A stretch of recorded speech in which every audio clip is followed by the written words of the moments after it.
প্রিয় দর্শক, আসসালামু আলাইকুম। তো অনেক সময় আমাদের ফোনে অনেকগুলো জিমেল লগইন থাকে। তো আমাদের এক সময় মনে হয় যে এই জিমেলগুলো আমাদের দরকার নেই, তো ফোন থেকে রিমুভ করে দেবো। তো কীভাবে করে রিমুভ করবো আজকে আমি আপনাদের সেটাই দেখাবো। তো এই জন্য আমরা চলে যাব প্লে স্টোরে। তো আমি আমার প্লে স্টোরে টাচ করলাম। প্লে স্টোরে যাওয়ার পরে ওপর দিকে যে গোল অপশানটা দেখতে পাচ্ছেন, আইকনটা, সেখানে আমি টাচ করলাম। তো দেখতে পাচ্ছেন এখানে একটি পেজ ওপেন হয়েছে।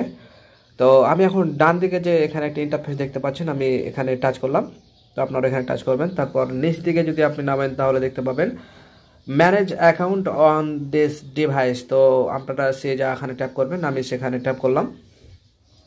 তো ট্যাপ করার পর দেখতে পাচ্ছেন এখানে একটি পেজ ওপেন হয়েছে। তো একটু নিচ দিকে নামলে এখন দেখতে পাবেন আপনার সেটা যেগুলো আপনার ইমেল বা জিমেল যাই বলেন না কোনো লগ ইন রয়েছে সবগুলো আপনারা দেখতে পাবেন। তো এর মধ্যে থেকে আপনারা যেটা ডিলিট করতে চান বা আপনার ফোন থেকে লগ আউট করতে চান, সেটা থেকে আপনারা যেটা বাদ দিতে চান সেটার উপর আপনারা টাচ করবেন। তো আমি যেটা ডিলিট করব সেটা টাচ করব, এর জন্য সেখানে টাচ করলাম। দেখতে পাচ্ছেন এখানে পেজটি কিন্তু ওপেন হয়ে গেছে। দেখতে পাচ্ছেন যে রিমুভ অ্যাকাউন্ট। তো আপনারা যদি আপনার ফোন থেকে এই ইমেলটা রিমুভ করতে চান তাহলে এখন এই রিমুভ অপশানটিতে আপনারা টাচ করবেন, তাহলেই কিন্তু আপনার ফোন থেকে আপনার সেই অনাকাঙ্ক্ষিত যে ইমেলটা রয়েছে সেটা কিন্তু ডিলিট হয়ে যাবে। তো আমি এখন রিমুভ অ্যাকাউন্টে অপশানটাতে টাচ করলাম।